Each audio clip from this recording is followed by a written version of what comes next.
Narcissists have fear. Believe me, they do. And the one thing that they're going to fear from an ex-supply, this is going to surprise you because you're not actually thinking it's going to be this. And it's something that actually you've probably done. And they're so embarrassed. Like, believe me, they are so embarrassed. This is going to irritate them that you know this. Want to know what it is? Watch this video.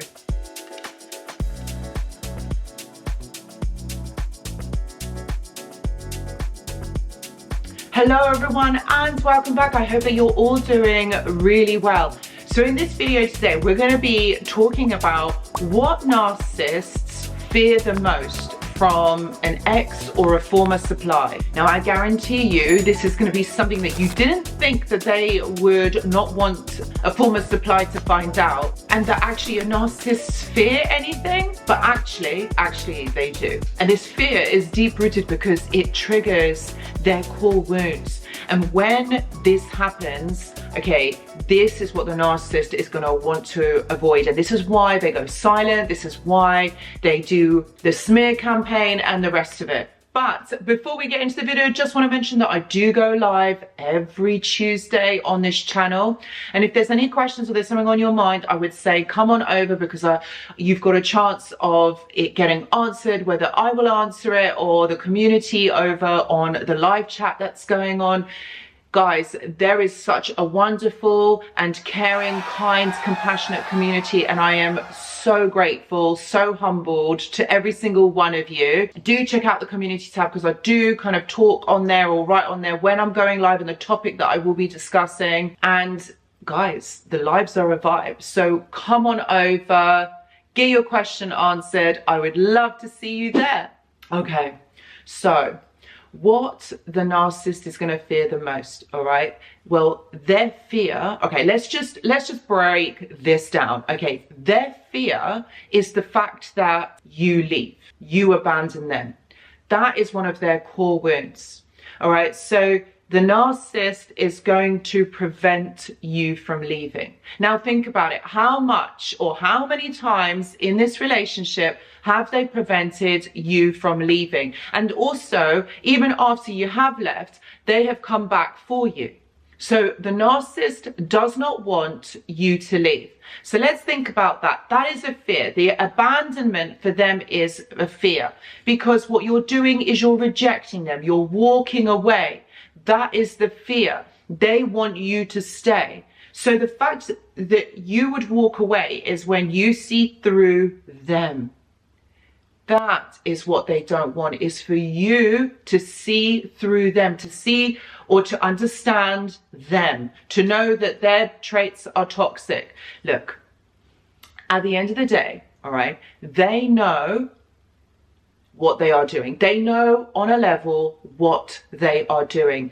And this is huge, because actually this means that whatever they're doing, this is done with an agenda, especially to you. Now, when you understand this, okay, you've got to also think about that these people trapped you into this relationship, okay? They trapped you into staying. They never wanted you to leave, because for them, when someone leaves, it's a rejection, all right? That means that you don't want the narcissist anymore. Well, of course you don't, but for them, this is a big thing. They don't want you to go. They don't want you to leave. But what they can't do is be or give you a healthy relationship, but they don't want you to leave, which is why they stop you, which is why they come back for you. The only reason why they don't come back for you is if you have caused narcissistic injury, if you have hurt them so much, or if you have exposed them, then there is no way that they can come back. They're too embarrassed. There's no way that they can come back and get you. So this is one of their biggest fears. Well, not one, it is the only biggest fear that they have, is that you realize who they are, you leave, you go, you tell others. This is them being exposed, because this is them being vulnerable. And again, this is a massive trigger for them. Being vulnerable, being shown up, them, other people seeing what they're about. You see, what you have to understand is they look to others in their environment to get validation from them. So if people know what they are doing, if people understand what the narcissist is up to, they're not going to get the validation. They're not going to get to have what it is that they want from others around them. And it matters to them, believe me, it matters to them that they get the validation, that they get this from another person.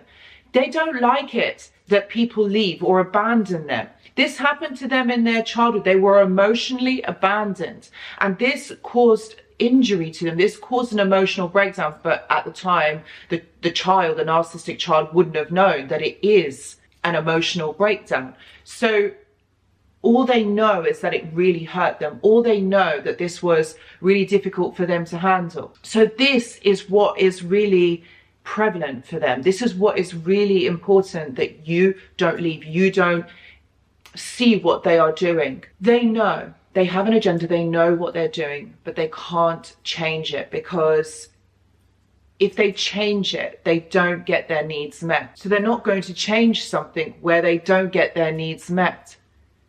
They have no intention of doing that.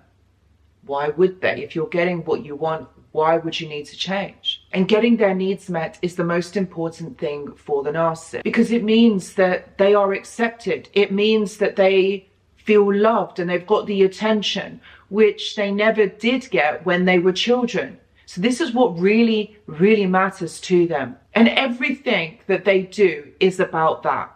Honestly, everything that they do is about that. It's about getting their needs met. It's about getting them to understand that they are loved, that people around them care about them and want to be around them. Now, you might think that this is really insignificant, that how could they do this and be like this? Honestly, this is what they do. This is who they are. This is an inborn need, because it's an unmet childhood need. All right, this is something that has gone unmet in childhood. So for them, it is really important to be able to meet this need in adulthood, which is why everything that they do is motivated by this behavior. Now, their fear from a former supply is to be shown up, is to be exposed, is for that former supply to know what they are doing. And yes, they can't stop themselves, because it's a need that has to be met. Like I said, they didn't have it, or it didn't get actualized when they were children. Now, as adults, this is what they are looking for. It's as though they are lost. It's as though they are lost as human beings. They're lost in their life. They're lost in understanding who they are. Remember, they don't perceive things the same way that me or you do. So everything that is happening in front of them, they're seeing this in a completely different way. Lots of the times they are triggered and they act out of trauma or out of their ego self. Yeah, it's a bit strange that this happens, but this is exactly what they are doing. It is coming from a really childish, hurt, traumatic place. And what they want you to do is to stay and never leave. They think that once you have loved them once, that you are going to stay and that you are going to love them again. But of course, that isn't the case. Of course, we can't do that, because that doesn't happen in that way. But for them, they don't want to feel rejected. They don't want to feel like you have abandoned them. For them, this is the biggest trigger. And when you understand that this is the trigger, that they want to affect you, they want to get this emotional validation, this is the supply that they are looking for, then you'll understand that everything that they are doing is motivated to get that. And that is basically, as intricate as it gets, is that they are wanting to get that need met. It doesn't matter. They don't care about anything else. It's just that you will serve them.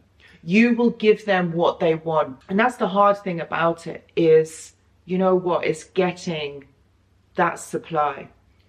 Because you need to get people to fall in love with you. You need to get people to like you. And the only way that they do that is if they mirror that person, if they gaslight that person into submission. If you're going to like someone, that you've got to appear very similar to that person. You can't be different, because then that means you've got to show your authentic self. You've got to show, it's a bit of a gamble, because that person might like you or they might not. Everyone that they meet, they need that person to like them or fall in love with them. They haven't got the resources to be, taking a risk on someone, whether they like them or not. They need that to happen. So this is why they appear to be the same as you. This is why they do the mirroring, the love bombing. It's so that you get hooked. And they will pick people who they know are kind and compassionate and are patient with that person, and they know they're not going to go anywhere. And usually this is the beginnings of the trauma bond. So when you're showing kindness, when you're being nice, narcissist loves this, or any toxic person is going to like this, because you're giving them what they want. You're meeting their needs. They're going to want to keep you around. This is why they don't want to lose you. The fact is that you see through it, is that they don't want to lose that supply. They don't want to lose you, your life force energy. So they will try and get that back. It's not that they're trying to get you back. There is a percentage of that, but it's not the love that you're thinking it is. It's about what you can give them. At the end of the day, narcissists objectify people. They see people as objects. They see people as transactional. And it's about what can you do for them. As long as you realize that, then you will know that they're not actually connecting to you. They don't actually want you per se. It's about your life force energy, what you can give to that person. And so it's really important for you to remember that this is never going to work. This is never going to grow into something more. This person cannot change. And if you are going through something like this, please know that I do offer one-to-one consultations. And if you would like to know more information, please see the description box below. I've also got a mentorship and a journal club, which I post in there every single Monday. And if you're interested, again, please see the description box below. If you are trauma bonded, okay, my friends, if you are trauma bonded to the narcissist and it's really difficult for you to leave or to move past this whole experience, watch this video, because I talk about this in so much detail and go into it, because I do understand that the trauma bond can be something that's going to be really hard for you to move past and understand. But unless you know what it is, this will give you and help you make the steps to move forward. And lastly, I do have a Discord server, which is absolutely free for you to join. It is a community of like-minded individuals, people who have been possibly through something similar that you have. And if you would like to connect with them, please see the description box below for the link. Guys, thank you so much for watching, and I will see you in the next video. Goodbye.